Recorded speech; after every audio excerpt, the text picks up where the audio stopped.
I'm a 34-year-old ex-stoner high school dropout. I spent most of my formative years goofing off, screwing around, and coasting through life without a care for the future. Like I thought the world was going to end the next day.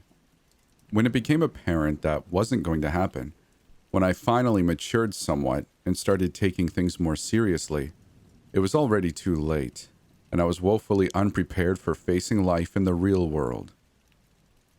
My parents finally got fed up with my shenanigans and kicked me out at 26, giving me $1,000 in cash to get started and leaving me to fend for myself. I can't say I blame them. Who wants to spend the rest of their life supporting a freeloading slacker without any direction in life? I got a job in the city, found a relatively cheap apartment, and began taking online classes, eventually earning a GED. I work as an after-hours security guard in an office building in the city. I'm not going to tell you where exactly I live. The job's relatively easy. I sit in a small room for 12 hours a day, looking at a bank of CCTV monitors, do a sweep of the building once every hour during my shift, and report any unusual activity on the phone to my supervisor at the district HQ. The job gives me a lot of downtime. Mostly I just sit on my ass watching YouTube videos on my phone and listening to music. Sounds like a great setup, right? Basically, I get paid to do nothing. Did I mention I was a security guard? The trade-off is I get paid crap. And it's not like there's a lot of room for career advancement in my line of work. Plus, living in this city isn't cheap. Between rent, utilities, groceries, and bus fare, I usually have about $20 in disposable income at the end of the month. So when the old piece of crap RCA box TV I brought to my apartment from home finally went toes up, it's not like I could afford to buy a new one. I decided to go to the local Goodwill and see what they had to offer. Goodwill's a crazy place, and you never know what you'll find there, what deals you might score. My luck was in that day, and I immediately found a nearly brand new Samsung 7 Series Ultra HD flat screen with a 43-inch screen. Normally it costs over $300, but I was able to get it for only $60, which was still a bit more than I felt comfortable spending. I took the new purchase home and set it up, marveling at the crystal clear high-definition picture. It was easily the best $60 I ever spent. It didn't take me long to realize that there was something odd about my new TV, though. That night, my night off, I watched a new episode of a current hit network series. I didn't think much of it at the time, but the next morning, when I was on Facebook discussing the episode with the few friends I had made there, they had no idea what I was talking about when I described the plot. They told me last night's episode had been nothing like what I was describing. They told me I was nuts and suggested that maybe I'd been watching a different show by mistake. We argued about it for a while, then I signed out. I didn't really know or care about these people. I figured they were probably trolling me for some kind of joke. Except that when I went to Wikipedia and read the synopsis for the episode in question, I was surprised to see they were right. Last night's episode had been the one they claimed to have seen, not the one I distinctly remembered seeing myself. I tried to explain it to myself by reasoning that maybe what I had seen had been a rerun of the show I hadn't seen before. Maybe I had been on the wrong channel, or had fallen asleep without realizing it and dreamed the entire thing. I even thought that perhaps it had been a DVR the previous owners had left in the TV's programming or something. I shrugged it off, and had pretty much forgotten about the entire incident by the time I had to leave for work. I worked my shift, got off at 4 a.m. the next morning, took the bus home and went straight to bed.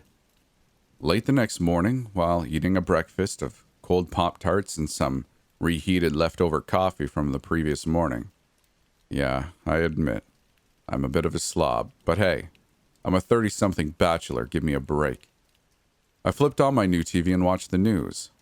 The female newscaster had a solemn expression. Tragedy this morning downtown when the number C subway train derailed at 8:42 a.m., leaving a dozen people dead and 20 more critically injured. I changed the channel, not wanting to hear that depressing stuff. I channel surfed for about an hour, not really paying much attention to anything I was seeing. There wasn't much interesting on, so I turned on Netflix and watched The Big Lebowski, one of my all-time favorites. I followed the less than spectacular adventures of the dude, Walter, and Donnie for the next couple hours, and by then it was close to noon, so I turned off the TV and went to get some lunch and do some shopping before I had to leave for work later that afternoon.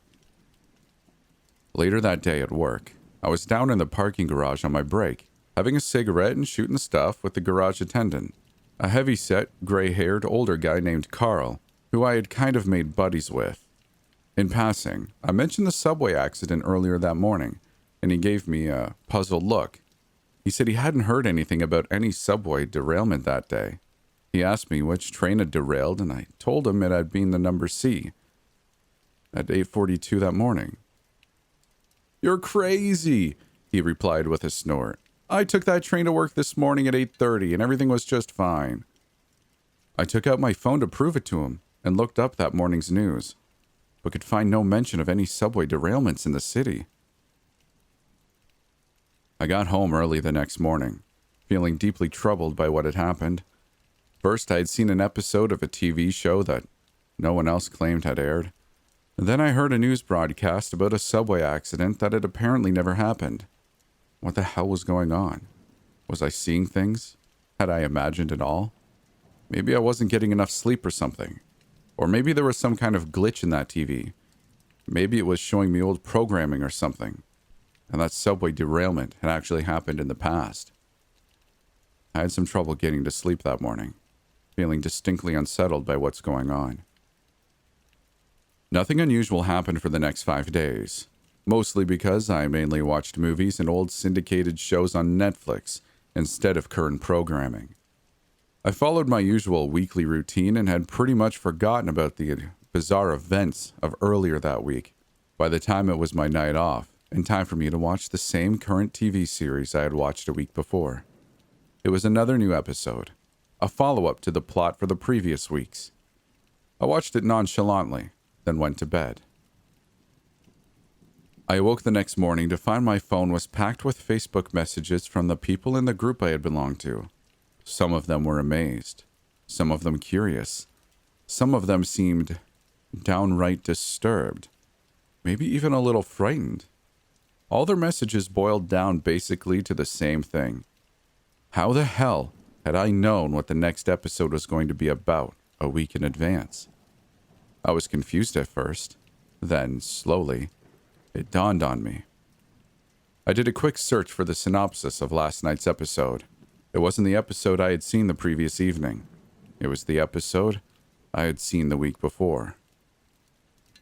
The episode they all argued hadn't aired. I felt a chill crawl up my spine. I didn't answer any of their messages. In fact, I deleted my Facebook account right then and there. I sat there in bed for over an hour.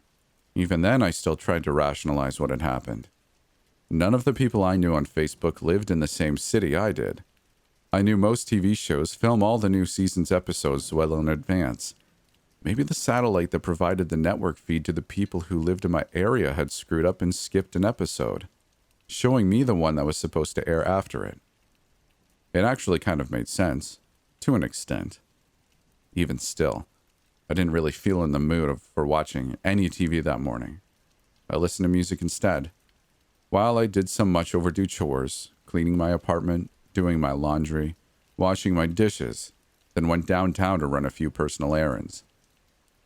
Then I went to work and did my usual 12-hour routine of sitting on my ass in the security office, goofing off on my phone and occasionally checking the monitors to make sure there weren't any fires, burglars, or zombie serial killers in the building. I went down on my break to the parking garage to have my usual cigarette and make chit-chat with Carl. We stood around for about 10 minutes smoking and making small talk, not really talking about anything important. I casually asked him if he watched the TV series I did, and he just grunted and shook his head. I can't stand TV shows about a bunch of privileged, yuppie morons whining about their problems. I can't relate to that crap. I just shrugged, and that was pretty much that. A few minutes later, my break was nearly up, so I put out my smoke and we said goodbye. I finished the rest of my shift, then went home and went to sleep. I spent most of the next morning and early afternoon playing video games. When I came into the building around 4, the manager was waiting for me with a grim expression. "What's up?" I asked him, concerned. "You didn't hear?" he asked. "No. Hear what?"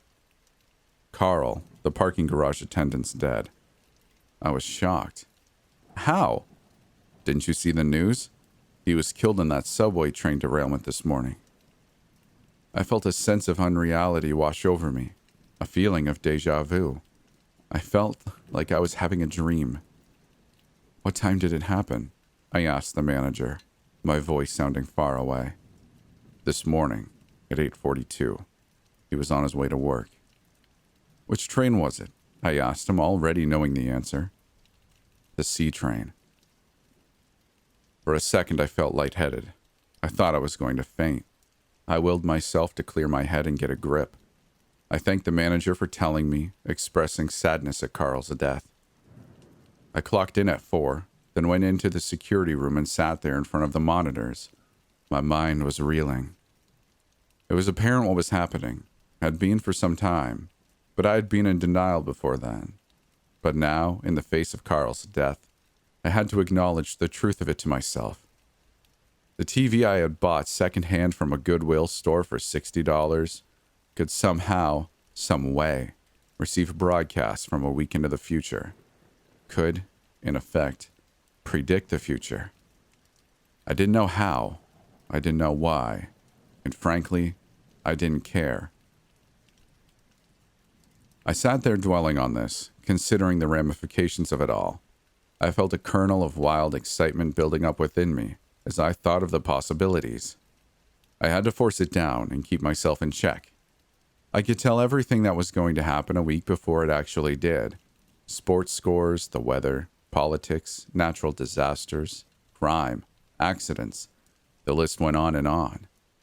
I felt a sense of guilt in there as well, that I had had a chance of preventing Carl's death, but hadn't acted on it while I had the opportunity.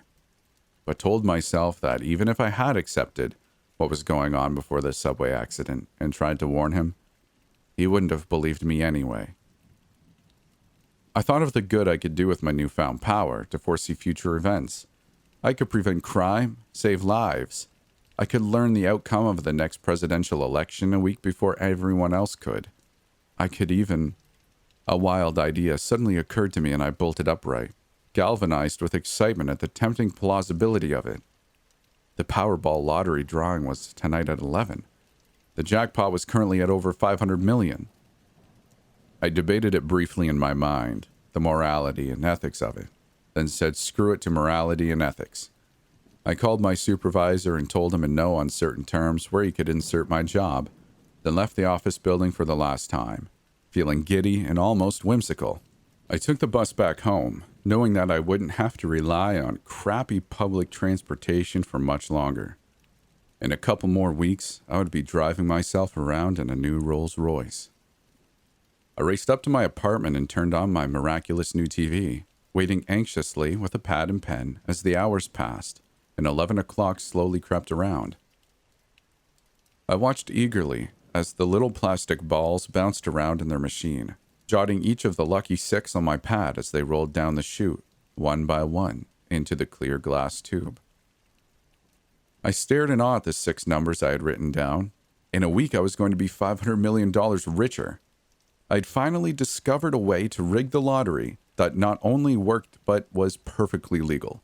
No one would ever know. I was rich. Could finally start living the life I had always dreamed of. Could.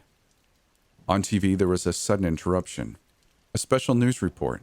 A grim-faced newscaster sat at an anchor desk. He spoke solemnly, trying to remain composed on air, but his voice broke with an edge of panic several times as he spoke. "This is a special Channel 13 news report. The White House has just released a statement. At approximately 9:27 Eastern Standard Time this morning, NASA detected an asteroid with a 100-mile diameter on a direct collision course with Earth. Scientists predict it will enter our atmosphere within the next week, an impact with a velocity of 60 miles a second, causing worldwide extinction. And there's nothing that can be done about it. The end of the world is upon us. I stared at the TV in shock. This couldn't really be happening. I changed the channels rapidly. It was the same on all the other networks. One newscaster said that rioting and looting was already breaking out in all the major cities as panic took hold of the streets. They then cut to the Pope at the Vatican leading the world in prayer, speaking in Italian with an interpreter translating into English. Our God, we are heartily sorry for having offended thee. I turned off the TV feeling numb. I looked down at the now useless winning Powerball numbers I had written down. I tore up the piece of paper.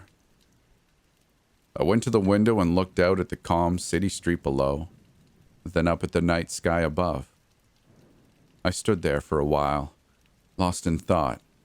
Then I sighed, got out my phone, and called up an old buddy of mine who used to score for me and also lived in the city. I told him I wanted an ounce of dank weed, and he said he could hook me up the next day. Why the hell not? I thought to myself as I ended the call. Now was as good a time as any to fall back into my old habits. I used to coast through life without a care for the future, like I thought the world was going to end soon. Now, I have an excuse.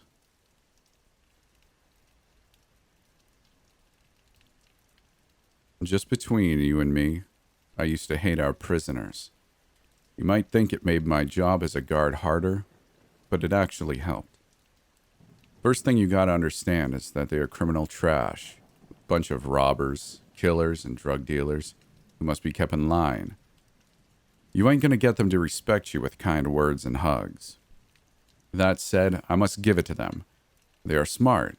Maybe smart ain't the right word, because they are a bunch of stupid idiots. But they are undoubtedly resourceful. Those guys can hide contraband in their cells like masters. Even if you search every corner and crevice, you're still gonna miss something. They can also figure out such elaborate escape plans you'd be amazed. I can respect these skills. For most of the other guards, it's a pain in the ass, but I consider it a game. They try to hide something or find a way out, I bust them, and then it's time for the best part of this job, punishing them. My favorite tool for this is the pepper ball gun. The shot knocks those idiots back, and the gas that comes out of the bullet really messes them up. They trash around with teary eyes, even throw up sometimes. It's always fun to watch. At this point, you might be disagreeing, thinking I'm a monster or something. But let me ask you this. If a bunch of murderers, rapists, were rioting like wild animals and trying to hunt you, wouldn't you protect yourself? Would you feel bad for them after they tried to kill you? I might be enjoying my job more than the other guards, but there's nothing wrong with that. Unfortunately, the warden disagreed. Smug guy with his fancy suit and gold watch. He wanted to fire me at first. The reason? Use of excessive force, abuse of power, and some other bullcrap like that. But even that guy knew I'm good at what I do. So I was given a choice. Start working at another prison or be an unemployed sack of crap. Not much of a choice, is it? I wasn't surprised that the prison where I had to go was short on staff. Everybody from my line of work has heard of that godforsaken place. The whole facility is underground, high security, no visitors, and best of all, it's supposed to be haunted or something. Nobody in the right mind wanted to work there. I never believed in ghosts and this kind of crap, but I still hated the idea. I wasn't afraid of getting spooked, but starting from scratch and winning the respect of everyone is a hell of a challenge, even in a regular prison. I was kind of hoping there was nothing to the rumors, but from the moment I got there, I knew something wasn't right. I gotta tell you, most prisons are really noisy. A lot of people create a lot of noise. Makes sense, I guess. But this place was quiet. The inmates were just sitting in their cells like sacks of potatoes. They did not talk to another. Even at lunchtime, they just sat down, stuffed their faces without speaking, and returned to their cells. It was the same with the guards. I tried to have a conversation with some, but you couldn't get more than a few words out of them. They were like robots.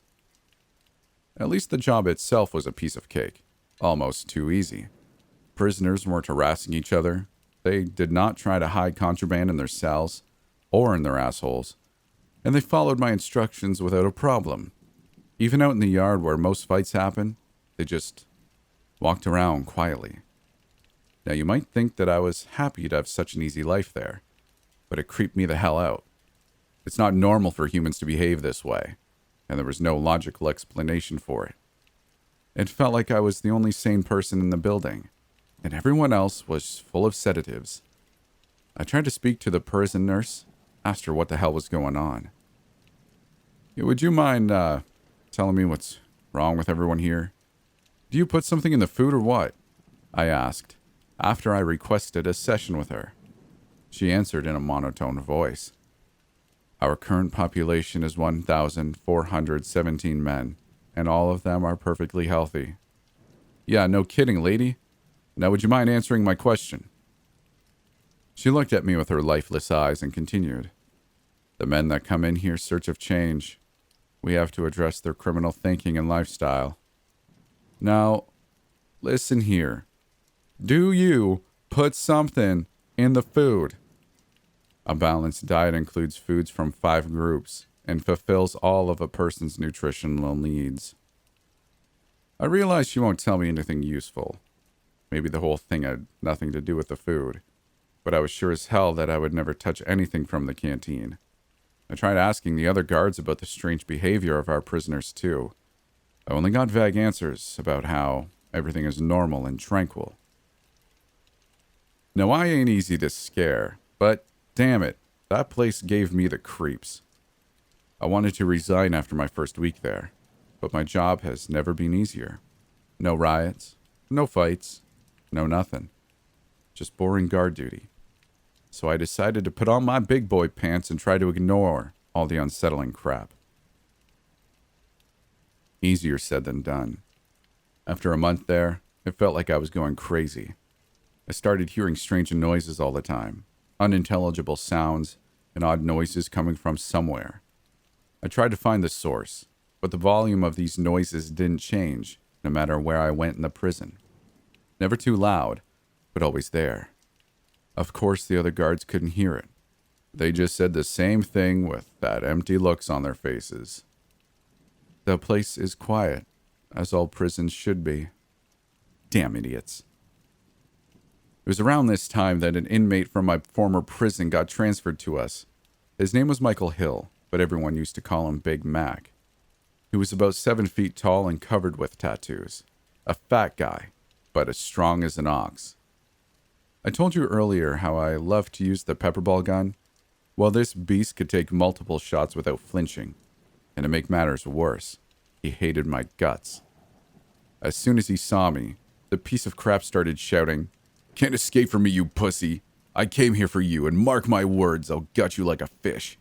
Your days are numbered." Now you might think, seeing my friend Big Mac upset me. On the contrary, I was happy as a clam that someone I knew was there. Death threats from prisoners were nothing unusual for me, and I was curious to see if this place would break good old Big Mac, as the rest of the prisoners. I was relieved when he started harassing the other inmates as a regular prisoner should. They never stood up to him. When he took their food, they just went back to their cells without eating. When he pushed them to the ground in the yard, they stood back up without saying anything and continued to walk around aimlessly. When the guy saw that all of the prisoners were pushovers, he started picking fights with the guards. They did not shout or beat him. They simply used mace. A lot of mace, actually, to calm him, and put him in solitary for a day, every time he stepped out of line. After a few weeks, I could see that the place was starting to drive Big Mac crazy too. I figured he might be open to conversation. I wanted to ask him what he makes of the place, and also about the disturbing sounds and noises I kept hearing. So I approached him out in the yard. "Hey, Michael, you piece of crap, how are you holding up?" "Hey, CO, I was hoping this prison made a mute idiot out of you too, but I guess I'm not so lucky." His use of prison slang and the emotions in his voice made me unreasonably happy. "Well, you ain't a pleasant ray of sunshine. Now listen here. I'm not thrilled either that I have to speak with you, but you are the only damn prisoner here who is more or less sane. So I wanted to ask something." "Go ahead, Screw." "Did you speak with the other inmates? Does anyone know what the hell is wrong with this place?" "Damn zombies. The lot of them. Prisoners and guards alike. I was kind of hoping you would tell me what's going on here and what's up with these noises." "Can you hear them too?" "They're driving me crazy." He sank his ugly head as he continued. "These were the worst 3 months of my life." "The hell are you talking about? You've only been here for 2 weeks. Not even I have been here for 3 months." "Something messed with your head big time, CO. You left your old prison and got transferred here about a year ago." "Sure, Michael. You either take me for an idiot or you lost your mind too." "Just take a look at your employee card, fool." I did as he suggested, and what I saw didn't make any damn sense. The card was issued 11 months and 4 days ago, but why the hell couldn't I remember? I wanted to resign immediately and get as far away from that messed up prison as possible. I left Big Mac and ran through the entire facility to the exit, where a guard stopped me. "Where are you going?" he asked in the usual monotone voice. "I'm going home. Not feeling too well, so let me out, will you?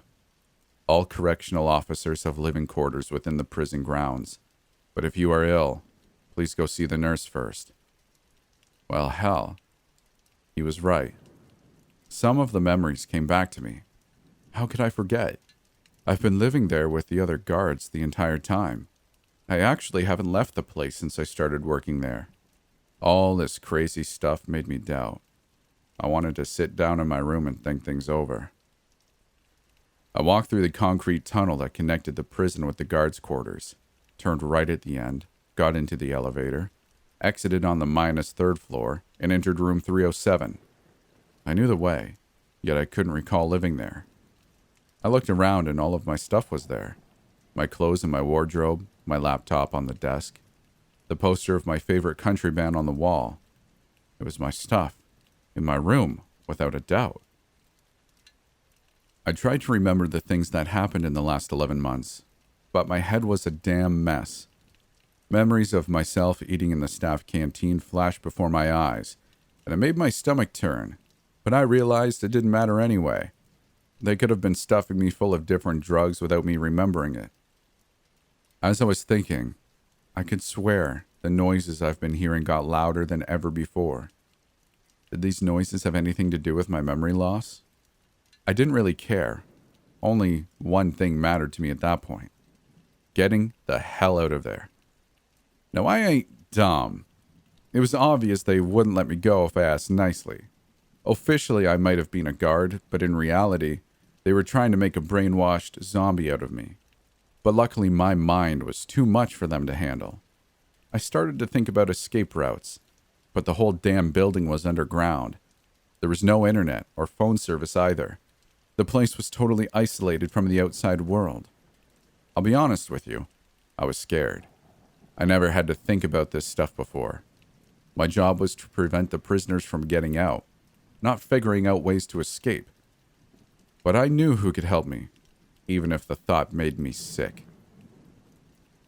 The next day I felt like hell. Those damn sounds in my ear got even louder, and my head was throbbing.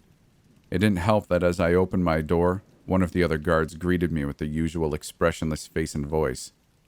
"You left your post yesterday without saying a word. This is unacceptable." "Yeah, sorry about that, buddy. I had a bad day. Needed some rest. If you are not feeling well, please visit the nurse." No, it's all good now. I'm better than ever and ready for some good old guard duty. I will make a report about this irregularity." "Do that. But now get the hell out of my way." I had to hurry up with my escape. If those guys figured out what I was planning, they would probably put me in a cell. Or worse. They probably put me in a cell. Or worse. I just hoped Big Mac would have some kind of plan. Getting out of there with help from a guard should be a piece of cake for him, right? I have no idea how to get out of this place, he said after I spent about half an hour convincing him that I was serious. Are you kidding me right now? You're supposed to be the big bad prisoner with thousands of escape plans. Listen here, screw. This yard is the only place that's not underground, but there is a 16-feet fence and a 30-feet concrete wall topped with more than a dozen guard towers around it. Even if we make it through the fence, the snipers will shoot us by the time we make it to the wall. But let's pretend we make it there. Are we supposed to climb out like Spider-Man? No, we should forget the yard and try the main gate. There are several armed guards stationed there. You must have seen them too when they brought you in. How are we supposed to have better chances there? If I could start a prison riot, we might be able to overpower them, he said. But it would be easier growing wings and flying out than convincing these gumps to fight. The throbbing in my head intensified. It was almost unbearable. You better start thinking, or we are going to end up like these other brainless idiots here. There must be a way, for God's sake. I hear you. The ringing in my head keeps getting louder every damn day. We need to get out now, he said, then sat quietly for a while. I could almost see the grinds turning in his fat head. All of a sudden, he asked, Do you know where the backup generator is? You want to cause a power outage, you fat mess? How would that help us? I can't start a riot, but this is the next best thing. It should confuse the guards, and the two of us might be able to make it through the main exit if we sneak up on them in the dark. But even with this element of surprise, we are going to need some good stuff from the armory if we want to force our way out. And how am I supposed to... I was interrupted by another guard. He approached me from behind and said, You should not talk to the inmates. You are exhibiting strange behavior. I will escort you to the nurse. To say that I didn't like our escape plan would be an understatement, but it was sure better than letting the nurse near me. It's now or never, Big Mac, I shouted. He jumped up and knocked the guy out with one punch. The other guards started running towards us, so I quickly handcuffed Big Mac and told them that I will personally take him back to his cell. The bluff worked. They let me through, and once inside we could make our way to the armory. There was nobody in the room, which didn't surprise me. No one needed the riot gear in this prison. No one except us. Big Mac chuckled as he was getting into the body armor. Who would have thought that one day I'll be a Ninja Turtle? Yeah, very amusing. But would you hurry the hell up, please? There are security cameras everywhere. If they still don't know we are here, they will figure it out soon, I said as I picked up a flashlight. I'm almost ready, but you forgot your favorite tool, he said as he handed me a loaded pepperball gun. The guy was more human than I thought. For a moment, I even felt bad for shooting him so many times in the past. We made our way to the backup generator in full riot gear. As we were running, I started to question my sanity. Have I lost my memory? Been hearing strange sounds, and now I have even armed a prisoner. And we were on our way to cut the power. It was a damn nightmare, but there was no way back. As we were getting closer to the generator room, the alarm went off. The damn thing was abnormally loud, sounded like an air raid siren, but at least it overpowered the other noises in my ear. Surprisingly, only one guard crossed our path, and Big Mac made short work of him with his baton. When we finally got to the generator room, I used my keys. We entered and closed the door behind us. The alarm was too loud. We couldn't speak with each other. But not much coordination is needed for unplugging power cables and pressing a big red button below the sign that says, Power Off, to be used in case of fire or emergency. Does being brainwashed in an underground prison count as an emergency? I would say yes. The generator stopped, the lights went out, and the alarm that was making my ears bleed finally stopped. We were in total darkness. I don't know which was worse, that or the stillness. Don't get me wrong, I was kind of glad that I finally couldn't hear the noises, but something wasn't right. No footsteps, no panicked voices in the distance, no nothing. Big Mac spoke up to break the silence. There is no time to waste. We are in the middle of an escape. Let's move. We turned on our flashlights, left the room, and made our way towards the exit. We were advancing slowly in the darkness, expecting a guard patrol to jump out from the shadows and attack us any time. But no one was coming. The only thing we could hear as we were walking down the dark corridor was our own footsteps. "What the hell is going on? Where are all the guards?" I whispered. "I don't like this any more than you. Something isn't right, but let's hurry up and get out of here." When we finally got closer to the exit, we could hear faint breathing. We turned off our flashlights and proceeded slowly towards the main gate, where the sound was coming from. There should have been at least 10 guards there, but we could only see the silhouette of one person, standing in front of the gate. And to my surprise, for some reason the gate was open. That person was the only thing standing between us and our freedom. My hands were sweaty as I pulled out my pepper ball gun and shot. My aim was perfect. The ball hit it right in the head, but the bastard didn't even flinch. It just stood there as if nothing happened. I was looking at the shadowy figure in disbelief when it started speaking. I couldn't see its lips move, and the whole thing sounded like a whisper in my head. "Experiment successful. Sadistic guard cooperates with violent prisoner. Time for the interview. Please tell me, Subject 432, what made you team up with a criminal?" Did the guy really think that I was going to answer? I aimed at it again and took another shot. The pepper ball hit the figure, but it continued to speak, as if nothing happened. "Test subjects 432 and 732 are non-compliant. The interview must be postponed. Power could be turned back on. Broadcast of infrasonic noise should continue. Subject 432 should be returned to his room, and Subject 732 to his cell." Big Mac let out a roar and started running towards the figure, ready to smash its head with his baton. But as he reached the person and swung, all of the lights came back, blinding me for a few seconds. The noises in my ears also returned louder than ever before. Once I was able to open my eyes, there was no one there. I could only see Big Mac as he was swinging left and right with his baton and shouting, "Come back and let me kill you, you rat!" "Let's just get out of here. We can think about this later. I don't want to stay a second longer in this damn place," I said as I grabbed his shoulder. He shut up and followed my lead. We ran through the gates and pushed ourselves forward through the passageway leading outside. After what seemed like ages, the passage began to rise, and we saw the light at the end.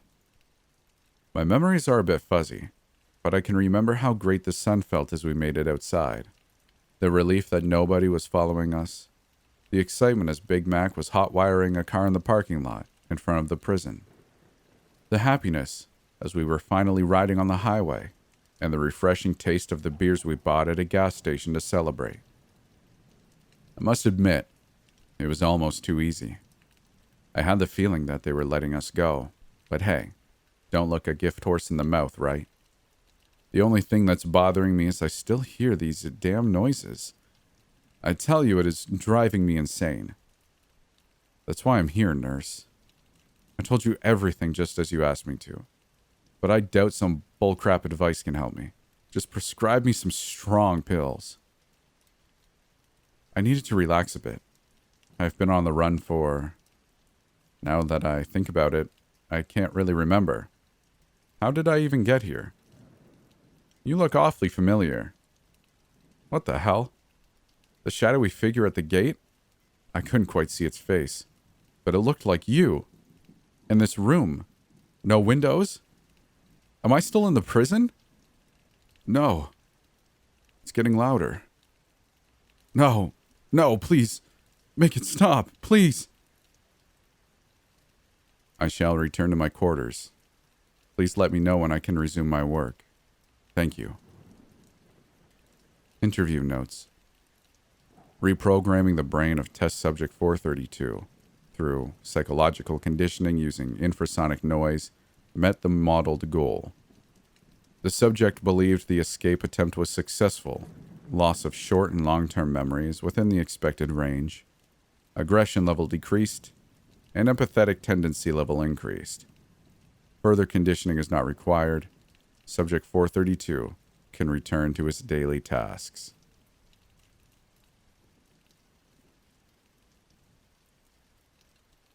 It took me nearly 3 months to build this mansion of a treehouse for my daughter. It had slides and swings, windows and doors, ladders and steps. It had it all. I even insulated it and had power outlets, heating and cooling. This monstrous structure was a beautiful mix between a full-fledged apartment and a McDonald's play place.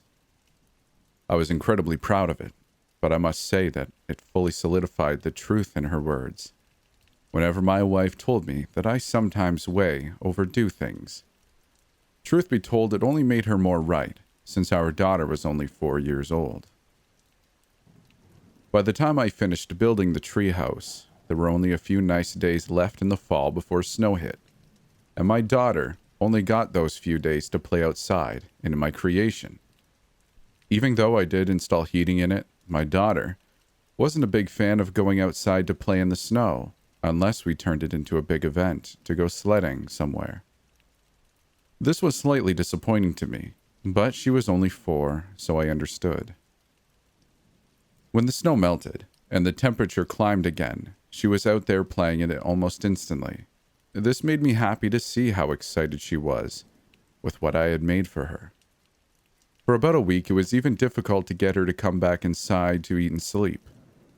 There had been a couple of nights I had to go out and drag her back in the house for bath time and bed. It was times like these I was happy I had made the treehouse big enough and sturdy enough for me to venture up there. It was plenty big enough, that was for sure. I had made the inside 12 feet by 16 feet with an 8-foot ceiling. I secretly had planned that size so that if, for some reason, my daughter didn't like it, I could just turn it into a cool sort of man cave. A month went by with her out there, spending nearly every waking moment playing either inside or on the swings and slides. Then one day in the middle of the afternoon, my daughter came screaming out of the treehouse and into the house. "Daddy, Daddy, I don't like it." Whoa, little one, what's wrong?" I said as she barreled into my legs, nearly causing my knees to buckle. "My treehouse, it's scary." "Seriously? It's been your favorite place for months. Why is it all of a sudden scary?" I asked with a little more annoyance in my voice than I intended. "I saw a scary man in there. He was hurt," she said. "Wait, what did you just say? Is there some—" "Just stay here," I commanded, as I ran out the door and toward the treehouse. As my hand touched the doorknob at the top of the steps, my heart jumped for a second, and the thought of how dumb it was charging inside with no real plan if there truly was someone in there. Still, I turned the handle and burst into the room of the treehouse. Nothing. Various toys and Barbies on the floor, a kiddie couch, and a couple small beanbag chairs were the only things in the room. I'd like to say that I searched the place, but that was literally it. There wasn't much searching. It was all one big room, so search complete. I saw no man inside hurt or otherwise, save for myself. I walked back out the door and back into the house. As I walked through the back door, I found my daughter in the next room over, sitting patiently, just watching the back door with her thumb in her mouth. "Who is he?" she said to me as soon as she saw me walk through the door. "Who is who? I didn't see anyone out there. What did he look like?" "He's gone?" she replied, completely ignoring my question and running past me back outside. What the hell just happened? I thought to myself as I watched her climb the steps and enter the treehouse from the kitchen window. I mentioned the odd experience to my wife a little later that day. She seemed only slightly concerned, and we both chalked it up to her exceptional imagination. That night as we sat eating around the table, my wife began to ask our daughter about what had happened. "Daddy told me you saw someone in your treehouse today. Did they ever come back?" No. "What did the man look like? Do you know how he got into your treehouse?" "He was scary. His mouth looked weird, and looked like he had lots of owies in it." "Do you know how he got in the treehouse?" I chimed in, wondering if I was going to need to upgrade the security around the house. "I don't know. I was just playing on the swings, and then I came in to play with my toys, and he was there." "So he was already hiding in the treehouse?" my wife asked. No, he was hiding, like, in here, she said, pointing to her head. My wife and I locked eyes at the sound of this, and both let out a sigh of relief, assuming that it meant it really had been her imagination. Everything went much more smoothly and calmly the rest of the night. We went another week without any thought or mention of the situation. Regardless of the lack of hearing anything more about it, I still felt uncomfortable, and the day after I decided to move the backyard security camera, pointing it at the treehouse as best I could. Sadly, with how much my daughter played back there, I wouldn't be able to set the motion detection on it without it sending alerts every 5 minutes. In the middle of the second week following the unusual afternoon, my daughter again ran into the house screaming about a man in the treehouse again. This time I immediately ran out to the treehouse, and bursting through the door, I was again met with nothing more than an empty room. Frustrated and annoyed at the situation, I turned and began to leave the treehouse. Just as I passed through the doorway, behind me I heard a crack and a thud, as if something had been knocked over or broken. I spun around, and looking through the doorway from outside the treehouse, I saw nothing. I thought to walk back in and check a second time. I really wish I hadn't. As my foot crossed the threshold of the door back into the treehouse, everything changed. The light from the sun coming through the windows vanished, rusted steel and concrete surrounded me, and everything was bathed in an ominous deep red glow. An overhead light flickered and popped, giving me only quick random glimpses of the horror I was now surrounded by. Nearly every surface looked like it had been coated in a thick layer of sticky half-coagulated blood. Chains hung from the ceiling and ended with the same hooks you would imagine at a slaughterhouse. A rusted steel table sat against the wall, with various crude rusted tools on it. The place sort of looked like an abandoned warehouse or meat locker of some sort. A clank rang out behind me, and I turned around, half expecting to see the doorway out into my backyard. I didn't see the door I was hoping for, but I did see a massive man, nearly 7 feet tall, and looked to be solid muscle. He was shirtless, but covered in scars. With the dim and flickering light, I couldn't tell if he was black or just completely covered head to toe in dried blood. The lips of the Goliath were missing, and its teeth had been ripped out and replaced with rusted nails, screws, and razor blades, crudely inserted at odd angles into its gums, and blood seemed to constantly run from the nightmarish dental work. A giant scar ran down its face, in large stitches using what looked like thick yarn or twine drenched in blood, held both the scar and one of its eyes closed. The large man raised its arms out to its sides, and I noticed that huge nails and screws were also sticking out of its skin in random locations. Blood dripped from each place a nail or screw had been protruding from his skin. He lowered his head as his arms became stretched out fully from his shoulders, and let out a strange and wheezy attempt at a yell. I guessed that its vocal cords had either been severely damaged or removed. I could see rage rise in its one good eye as it began to run toward me. "Oh, damn! What the hell?" I yelled as I turned and ran as fast as I could. The dim and flickering light caused me to slip and stumble over hooks and chains lying on the floor that I had not noticed before. The man let out another wheezy yell as it chased after me. I screamed and ran. Stumble and roll, scramble to my feet, scream and continue running. I hit the wall clumsily when I tried to look back to see how much the creature had gained on me. It was getting closer and closer. I ran and felt along the wall, just trying to find my way in the nearly perfect dark that I had been surrounded in. The huge behemoth of a man was getting closer and closer. Finally, I found it, a door handle, or a crash bar really. I slammed into it, and luckily it burst open, and I fell through the doorway. Quickly, I scrambled to my feet, and as I stood fully up and began to run, I realized I was outside. I was once again in my backyard. "Holy hell!" I exclaimed, looking back at the treehouse. my heart pounding furiously inside my chest and out of breath. My brain had insurmountable trouble in trying to comprehend what had just happened. Was it a hallucination? Some sort of waking stress-induced nightmare? I couldn't truly grasp what I had seen or what I had just went through. I walked cautiously back into the house. A constant feel of uneasiness flooded my body.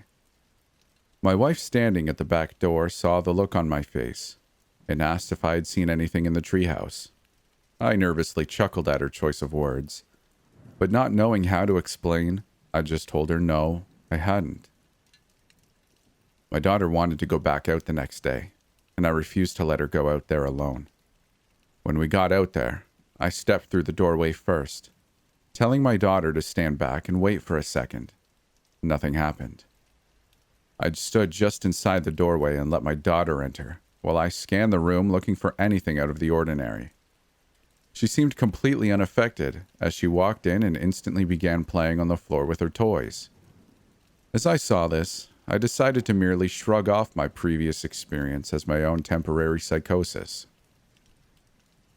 I try my best not to be an overprotective parent, and I don't believe in the paranormal, but I can't get the images of that afternoon out of my head. It makes me wonder if there is any truth to it, or if there is truly something wrong. A few days later, I was standing in the kitchen, loading the dishwasher, and I heard a scream radiate from the backyard. Worried and confused, I looked over to confirm that, yes, my daughter was still in the next room playing. Nervous, I opened the back door and began to walk toward the treehouse. From the ground, I called out, not wanting to enter the structure. "Hey, is someone in there?" I stuttered with anxiety. No reply. "Hello? Is there anyone there?" The only response was another scream. This one was much less woman in pain, and much more guttural, demonic beast. "What the—" I mumbled under my breath, but was interrupted by another scream. This one back to sounding more like a woman in pain. Upset at the idea, I realized I was going to have to go up there to get any answers.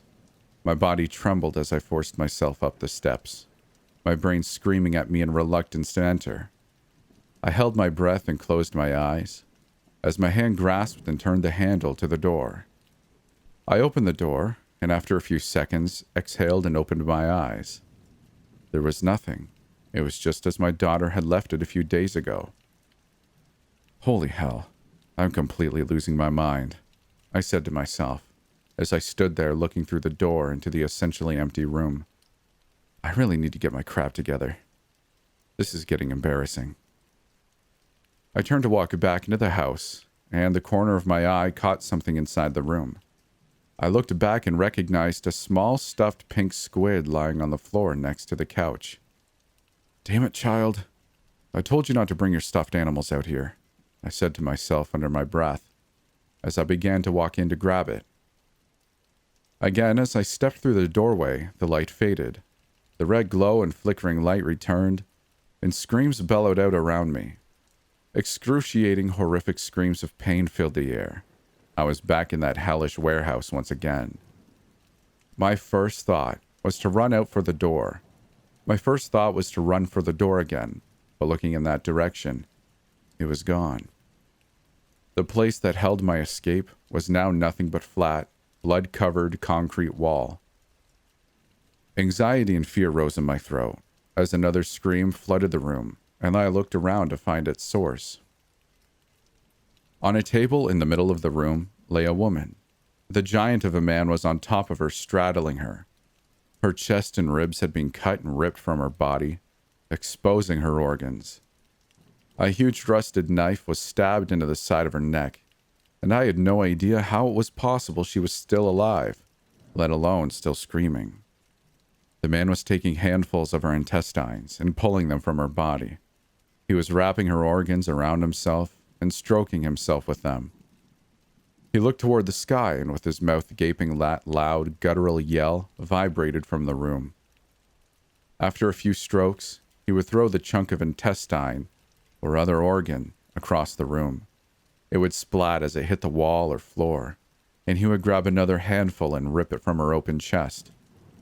Completely frozen in shock at the horrific sight, I watched as the woman's head turned toward me and screamed again. You could already see the vacant look of death in her eyes.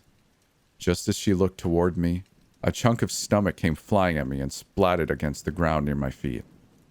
He grabbed her heart and ripped it from her chest, lifting her entire torso off the table before the artery snapped and her lifeless body slammed back down. He yelled out again as he brought himself to orgasm and shot a black tar into the open blood-filled cavity that had been the woman's chest. I nearly passed out from the pure shock and disgust, but instead I snapped out of my trance and began to run. Not sure where to go, I just knew I had to get out of there. Again, tripping and stumbling over various things on the ground, I found the wall on the opposite side of the room, far from the light. I began to feel around in total darkness for a door. I heard a yell and turned back. In the dim light, I saw the Goliath of a man bite into the woman's flesh, with his rusted screws and nails for teeth, then flip the table over. He yelled out again, and just as he looked like he was starting to look for me, I found a door. I pressed and slammed against the door, but it just wouldn't open. The failed medical experiment of a man heard my attempt to begin toward me. I began to panic, slamming harder and harder into the door, still to no avail. It just wouldn't budge. He continued running at me, getting closer and closer. I took steps away and threw my body into the door, and still barely any movement. He got to me and tackled me into the door. As we both slammed into it, the impact broke the door free. As we fell through the doorway, he disintegrated and disappeared, while I fell backward down the steps, landing on my back in the grass of my backyard. My body filled with pain, I slowly got up, staring at the open door in utter disbelief. I stood staring for what felt like an eternity before my wife came out and asked me what was wrong. I did my best to explain the horrific images as best I could, and once I was done, she ran back into the house, yelling something about having a plan. My wife is the much more superstitious one of the two of us, so she decided to call a friend that would know what to do. I had no idea what was truly going on, so reluctantly, I agreed to have this crystal-wielding hippie witch doctor show up to our house. A few days later, she showed up, and I say showed up because after pulling into our driveway, she refused to get out of her car and just called my wife from the driveway. My wife put her phone on speaker so I could hear the conversation. "Something is very wrong here," she said. "I feel a presence stronger than I have ever felt before." "Well, can you come burn some sage or something to get rid of it?"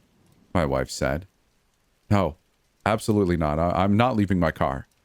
I need to go, and you should get a hold of someone else to clear that evil spirit from your property," she replied.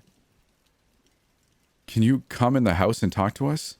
It seems to be only in the treehouse in the back," I said, trying to get as much time for answers as I could. "No, it's not. I'm sorry," is all she said before the call ended, and we watched her drive off, away from our house. "What was that supposed to mean? What do we do now?" I asked my wife. "I don't know. That was the only person I could think of." "Well, at least there will be no more playing in the treehouse, okay?" I responded. "Yeah, I'll try to look online for someone else to help," she said as she walked off toward the office. "Sure. I'm going to go block the door to the treehouse so she can't just wander in there," I said, walking toward the back door and motioning to upstairs where our daughter slept. Avoiding it altogether seemed to work well enough. I was disappointed at not being able to use what I had put so much work into, but it had been a month since we had any problems with it, so, oh well. During that month, my wife had messaged and called numerous people she found on the internet, trying to get at least an explanation for what was happening in our backyard. All her effort hardly got any results. Most of the people never responded. Some refused to help or even investigate. and the ones she got to come to the house did the same thing as the First Lady. They either refused to come inside or just drove past without stopping at all. Finally, I had had it with all of this and told myself that it was all bull and there was nothing actually wrong. I went out to the treehouse and unblocked the door, took a deep breath and walked inside. Nothing. I was perfectly fine. A few spiders had made some impressive webs inside, but besides that, it was all fine. "Ha! See? I knew it!" I yelled out. Just to prove it to myself, I even walked over to the doorway and jumped back and forth across the threshold a few times, with no effect. Hell yeah, I was right. It was all in my head, I thought to myself as I walked back inside. "It's fine. I told you it would be okay," I said to my wife as I walked in. I then told her what I had just done out there, and she did nothing but give me a concerned look. "I really don't think that was a very good idea. What if you just pissed whatever it is off?" she said. "Oh, whatever. There's nothing out there. It was all in my head. I'll prove it," I replied overconfidently as I began to walk back outside. When I got back out to the treehouse and up the steps to the door, I looked back at my wife standing, staring at me from the back porch. "See? Nothing," I said just before walking through the door. As I stepped through, everything changed again. The darkness was back in that haunting red glow that seemed to be coming from everywhere and nowhere at the same time. The chains with hooks draped down from the ceiling held decayed and naked bodies this time. A few of them swung back and forth, as if someone had just run into them as they walked past. Every one of them had its chest torn open, with their organs either missing or spilled out onto the floor. From the far side of the warehouse room, I heard a scream followed by the groans and yell of the massive demon of a man I had run into the other times. "Oh, damn it," I whispered to myself, realizing I had seriously messed up. The smell of rot and decay was overwhelming, and I nearly threw up as I pushed past the bodies. Making my way hopefully toward a wall and some sort of doorway out here, each time I pushed against one of the hanging bodies, something would fall from them. Various body parts and organs fell out, or broke off hitting the floor with thuds and splats. The sound made me flinch every time. I made my way slowly through all the bodies, for what seemed like an eternity, before I came to an opening. I had been traveling in the wrong direction, and it led me right to the beast. I could see it between two of the swinging corpses. Different this time. It looked as though it had grown at least a foot taller, bigger in every aspect, including all the rusted nails and screws, seemed to have changed to the size of long, sharp railroad spikes. Its muscles now completely oversized, bulged, and dripped with blood both from the various impaled spikes, in his skin and from the splatter of his victims. His jaw had become more pronounced, and the rusted screws and razor blades he had in place of teeth were much bigger.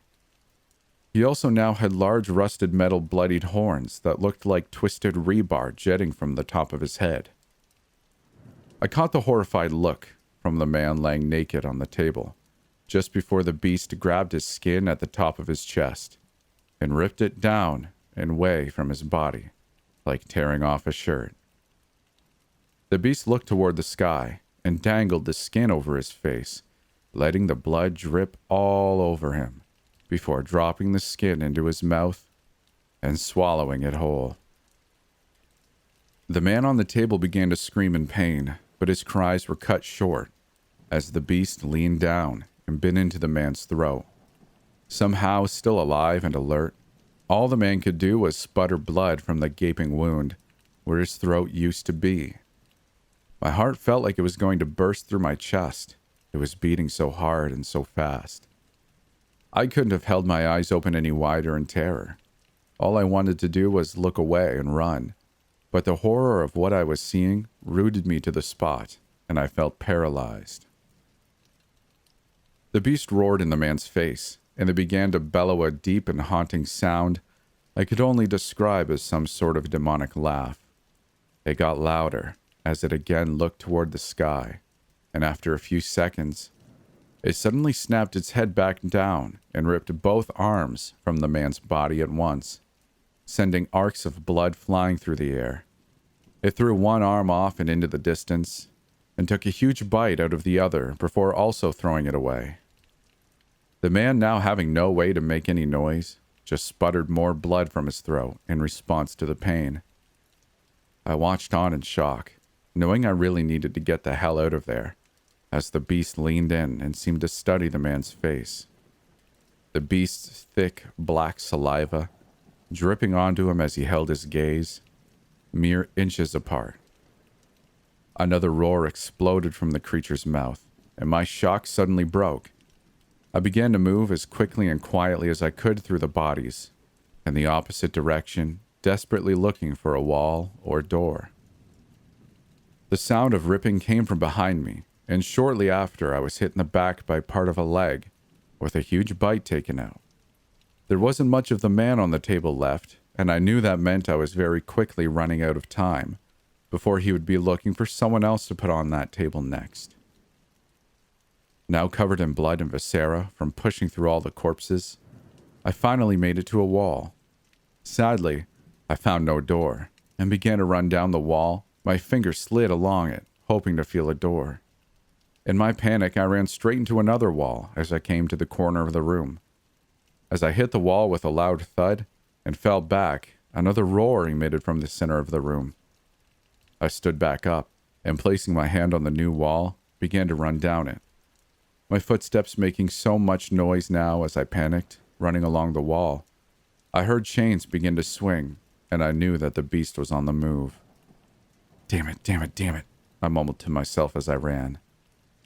I smashed face first into another wall, another corner, and still no door. Standing back up again, I turned and made my way down the third wall. My face and body hurt so badly from slamming into two walls without even slowing down. As I ached, I ran, my fingers still sliding along the wall. I felt the wall shake and a roar erupted through the air. The beast must have just slammed into the same wall I was running along. Not thinking it was even possible, my panic rose even higher. Then I felt it, a door frame. I stopped suddenly and felt all around it.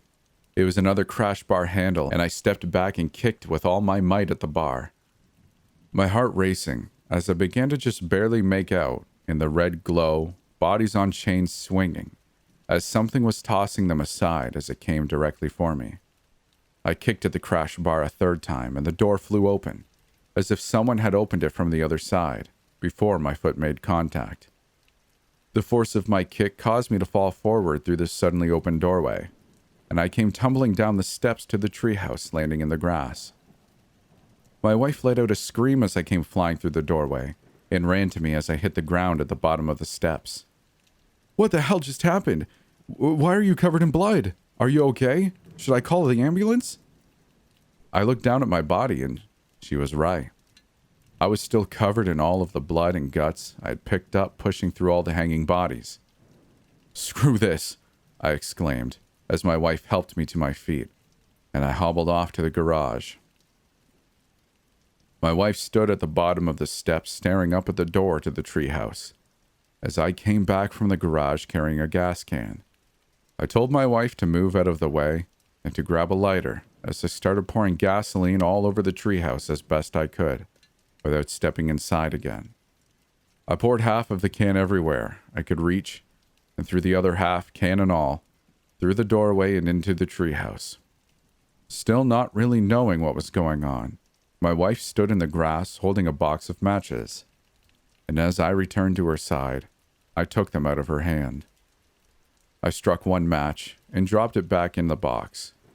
The rest of the matches lit as I threw it up onto the top of the steps next to the door. We stood next to each other and watched as the treehouse quickly turned into a raging fireball. It was nearly just a pile of ash and scorched earth before the fire department was called and showed up. When they did arrive, I held them back, making sure there would be nothing left of the treehouse. That was nearly a year ago now. Grass has grown back over the charred spot in the yard where the treehouse once stood. The fire marshal had lots of questions about what had happened, but I just told him I must have put in some bad wiring that caused the fire. I don't think anyone would have believed me anyway if I told them what really happened with it and why I did it. It's been peaceful around the house since that all went down, but my daughter just came running up to me a few minutes ago. She was yelling about a scary man in her toy room. I'll buy her new toys, but I'm going to call the moving company. We're leaving.